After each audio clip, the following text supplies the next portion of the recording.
So State Representative Andy Ogles here in Tennessee wants Donald Trump to have a third term, and he was recently slapped with a community note when he went on Twitter and posted that crap again. He's been at this for a while. He thinks that Trump should just be able to stay in there as long as he wants to, and this is a very popular idea in MAGA. They will try to say that Donald Trump is just saying this, he's going to run for a third term to troll the liberals and to troll the fake news and get the fake news talking. But if you really press them about it, folks, they're not against the idea.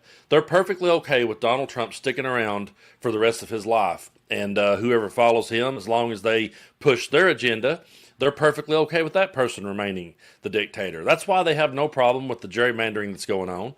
That's why they had no problem with the 2020 election lies that they were fed, and that's why they went to the Capitol and raised hell. They wanted him in there for life because at the end of the day, I really believe the reason why that they're holding on so hard to this man is because they're scared to death of change. And they realize at the end of the day that whoever comes after Trump is not going to have that cult of personality. You can love Donald Trump or hate him, and I know how we all feel about him, but he does have this cult of personality that for whatever reason resonates with that base. And I do believe when he's gone, J.D. Vance will not be able to be that cult of personality. He doesn't have that personality. And Andy Ogles here in Tennessee sure as hell doesn't. But that doesn't stop him from going, pick me, Mr. President, please. Let me just blow you in front of the entire world. And so here he is getting slapped with this community note. I'm going to read you this article here from the Meidas News Network. And before I do, I want to thank y'all so much for subscribing to the channel. We're on the road to 1 million subscribers. That's really hard for me to wrap my mind around. But I do believe we'll get there before the end of the year. So if you haven't already, be sure and hit that button and help us to make it there. So here we go. This one was written by J.D. Wolf. Third term for Trump, GOP rep gets smacked with a community note. And Andy was reminded of the 22nd Amendment. So Representative Andy Ogles tweeted that Donald Trump should be given a third term, a Nobel Peace Prize, and allowed to run Washington, D.C. as long as he wants to. Just let him stay in there as long as he wants to. Just forget the Constitution. The post quickly drew a community note reminding users that the United States Constitution explicitly forbids this. So, here's his ridiculous post. Give Trump a third term, give him a peace prize, and let him run D.C. as long as he wants. But readers added context. The 22nd Amendment of the Constitution says, no person shall be elected to the office of president more than once, and no person who has held the office of president or acted as president shall be elected to the office of president more than once. I might have said more than once twice, but I meant more than twice and then more than once. So anyway, the 22nd Amendment states that no person may be elected president more than twice, setting a firm two-term limit. Ogles' remark mirrors rhetoric from some of Trump's allies who have floated repealing term limits, but such a change would require a constitutional amendment, a politically and procedural daunting process.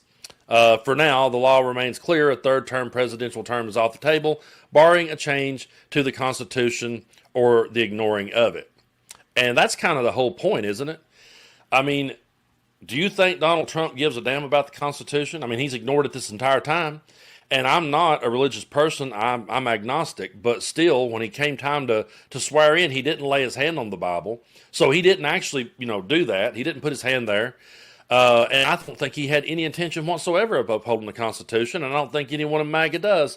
And I just think it comes back to the end that they're so scared to death of change. They're afraid of what's coming next.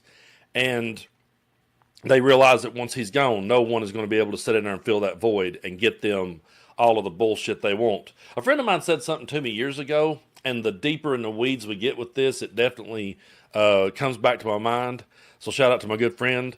But he said to me one time, he said, they just want to use Trump to do as much radical shit to push Project 2025. They just want him to do that to get them over that hump and secure all this stuff for them and drag us all back 150 years. And once they get what they want, then they'll be fine with it. But they're always going to need that mouthpiece to talk to the base. And J.D. Vance sure as hell ain't it. And Elon Musk sure as hell wouldn't it. Look how quick he crapped out. I mean, I've never seen somebody as fragile as Elon. I've never seen someone that literally would just go on national television and just break down and cry and choke up and stick his tail between his legs and go to the house.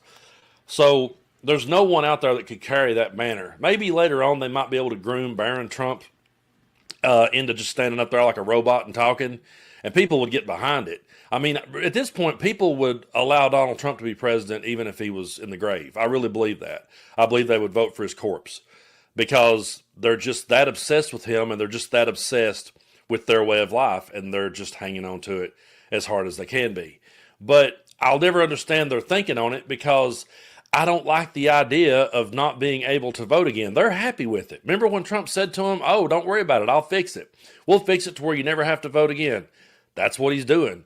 And when he said, me and Mike Johnson has a plan, this is his plan. And Andy Ogles and people like that's jumping up and down for it. But if a Democrat were to look at me, no matter who the the front runner may be in the future, whether it be Gavin Newsom or whoever, if Gavin Newsom looked at me and said, hey, I'm going to fix this to where you'll never have to vote again. I'm going to fix this to where Republicans can never win again. As much as I absolutely loathe the Republican Party and think they're absolutely dragging our country back in time, I would say no, because I don't want to ever be able to have to stay in that lane forever. I don't want to vote for you forever. I'm voting for you now because I think you're the better person for the job. I may feel different after you get in office and do a terrible job, and I may want to vote a different way, or I may want to vote independent, and I want my vote to count. I want it to mean something. When people tells you they're okay with Donald Trump running for a third term, when they say things like that, they don't care about the Constitution. And they don't care about the actual idea of what America was supposed to be about. This was supposed to be a melting pot of ideas and a melting pot of cultures.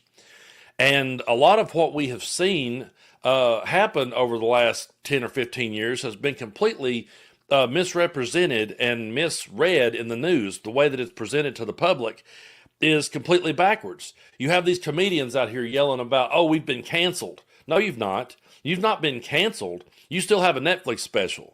They canceled Dave Chappelle. I'm like, Dave Chappelle's got like 10 Netflix specials. What are you talking? He's canceled. He's still right there doing his thing. And he will be. But this idea that, oh, they're canceling, no, it was cultural pushback. People didn't like what you were saying. And other people said, well, we don't want to be associated with this either. It had nothing to do with the First Amendment. But these people don't care about the Constitution. They don't care that it says the president can only serve 2 terms. And Andy Ogles, he's been pushing for the 3rd term for a long time. And I know what a lot of you are thinking, because I thought it. When I first heard the idea, I thought, okay, Andy Ogles, cool. We'll just run Obama again. There you go. And he can run for a 3rd term. But Andy, he already thought that one through. And he's got it in his little deal that, hey, you can only do it if you've been, you can't do it if you've been elected consecutively 2 times. But you can, if it wasn't consecutive, then you can come back and run as many times as you want to. So in other words, only Donald Trump can do that. And he says it right out loud with no shame, and doesn't realize that the rest of us are sitting back looking at him going, dude, we see through you. We see through you. You are part of an ideology that, as at the end of its age, it's over. People don't want what you're putting down. But we're unfortunately at the moment being ruled by a loud minority, and that's usually how dictators get in. The loud minority somehow manages to take over, and the majority goes quiet. And that's why that I always encourage people to speak up. And I do understand that not everyone can speak up on the same level as we do here, the ones of us that do this, I understand that not everybody can start a YouTube channel and start saying the things that I'm sitting here saying. I understand I have people reach out to me all the time and say, Brando, I would love to talk more, but I've got a job, and if I was to post online, I run into people at protests, and I'll tell you something that happens to me, because I'm sure y'all probably wondered about this. When people like Adam Mockler and Luke Beasley, shout out to those guys, I love them. When they go out to these Trump rallies and they ask a Trump supporter if they want to come on the screen and talk, I mean, those people are just chomping at the bit to say something. They're chomping at the bit to be seen. And they'll stand there and say the most racist, homophobic, over-the-top bullshit you ever heard. But when I go out to protest and I say, I'll be standing there having a really good conversation with someone, and then I'll say to them, hey, do you want to come on my channel? I'll hook you up a microphone. We'll talk about this. This would be good for people to hear. And they'll dial it back and they'll go, well, no, I got called to the office and, got in trouble for a Facebook post that I made. And, meanwhile, my supervisor was posting MAGA shit all day and the company didn't say nothing to him. So I hear that all the time, and I understand that not everyone can speak up. But you can start speaking up in the underground, so to speak. You can pass videos around with like-minded people, people that are reasonable. Even some of the people that are still stuck in that cult, they might If you see a little shred of a voice of reason, then point to somebody and say, hey, check out this David Pakman video, or check out this one from MeidasTouch, or whatever. You can. We can find other ways to have conversations and move forward. But we believe in the Constitution, and we believe in the rule of law. And at the end of the day, none of us are perfect, but we all have way more morals, values, and principles than they ever did, because, we're not hypocrites about it. And I've always said they use that stuff as a stage prop, and it's just so painfully obvious that that's the truth. But I do appreciate your all support here on the channel. We will keep standing on the right side of history, no matter how much Andy Ogles and those type of people tries to drag us back.